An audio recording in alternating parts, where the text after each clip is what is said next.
राधे कृष्णा दोस्तों, आप सभी को गोवर्धन पूजा की हार्दिक शुभकामना। आज हम इस वीडियो में लेकर आए हैं गोवर्धन पूजा से जुड़ी कथा, विधि और इस दिन गौ माता को कब क्या खिलाने से क्या लाभ होता है दोस्तों। तो आइए जानते हैं। एक छोटी सी जानकारी है दोस्तों। वीडियो अगर आपको पसंद आया हो तो कृपया लाइक, शेयर एंड सब्सक्राइब कीजिएगा। हर साल गोवर्धन पूजा का त्यौहार कार्तिक मास के शुक्ल पक्ष की प्रतिपदा तिथि को मनाया जाता है। इस पर्व को अन्नकूट के नाम से भी जाना जाता है। गोवर्धन पूजा के दिन भगवान श्री कृष्ण और गौ माता की पूजा की जाती है। इस दिन श्री कृष्ण भगवान और गौ माता की पूजा विधि विधान से की जाती है। गोवर्धन पूजा के दिन आंगन में गोबर से गोवर्धन जी का चित्र बनाया जाता है और विधिवत पूजा की जाती है।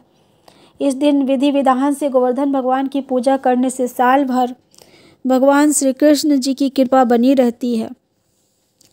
इस दिन भगवान श्री कृष्ण का ध्यान करना चाहिए। इस दिन भगवान श्री कृष्ण को 56 या 108 व्यंजन की भोग लगाने का परंपरा है। दोस्तों, इस दिन भगवान श्री कृष्ण जी को भोग जरूर लगाना चाहिए, अगर जितना भी संभव हो सके।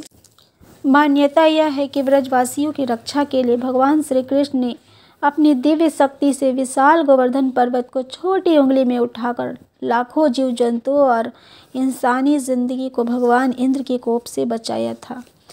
श्री कृष्ण जी ने गोवर्धन पर्वत की पूजा की थी। इस दिन लोग अपने घरों में गाय के गोबर से गोवर्धन बनाते हैं और पूजा करते हैं।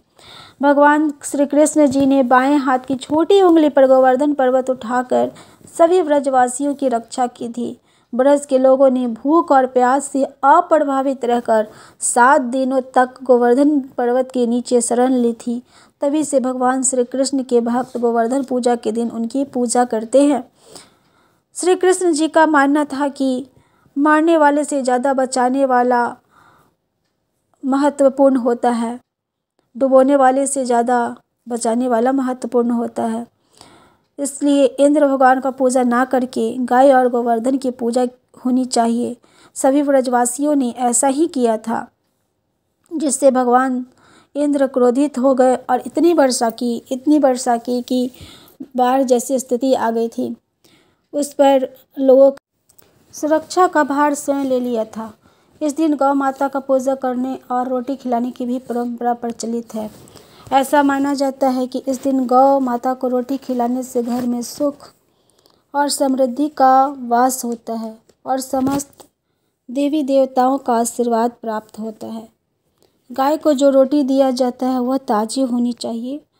कोई भी चीज़ यदि गौ माता को खिलाएं तो वह ताज़ी और सही अच्छी होनी चाहिए। बासी चीज़ें गौ माता को नहीं दी जाती है। बासी चीज़ें गौ माता को भूले से भी ना खिलाएं। पारिवारिक शांति और प्रेमपूर्ण संबंध बने रहने के लिए भी गौ माता को रोटी खिलानी चाहिए। हर दिन सुबह के समय में जब आप रोटी बनाते हैं तो पहली रोटी गौ माता के नाम से निकाल दीजिए और उन्हें खिला दीजिए। ऐसा करने से परिवार में जो भी लड़ाई झगड़े और कलेश हो रहे हैं वो होने बंद हो जाएंगे और आपस में प्रेमपूर्ण वातावरण बना हुआ रहेगा। गौ माता को हल्दी मिली रोटी भी खिलानी चाहिए। ऐसा करने से आपका जो काम नहीं हो रहा है या आपको असफलता प्राप्त हो रही है किसी काम में, तो वो असफलता दूर हो जाएगी, दुर्भाग्य दूर होता है ऐसा करने से, और आपको किसी भी काम को करने में विजय प्राप्त होगा। किसी भी काम को आप करेंगे तो उसमें आपको सफलता मिलेगी। इसलिए गौ माता को हल्दी मिली रोटी ज़रूर खिलाएं।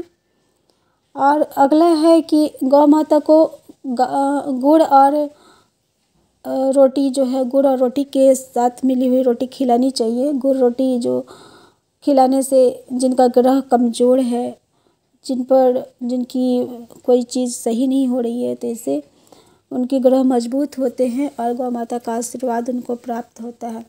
तो इसलिए कहा जाता है कि गौ माता को बृहस्पतिवार के दिन, खासकर बृहस्पतिवार के दिन, अगर आप भगवान विष्णु जी की पूजा करने के बाद गौ माता को गुड़ खिलाते हैं, गुड़ से मिली रोटी खिलाते हैं या चना दाल जो आप पूजा पर चढ़ाते हैं वो गौ माता को भी खिलाते हैं, तो इससे आपको सौभाग्य की प्राप्ति होती है।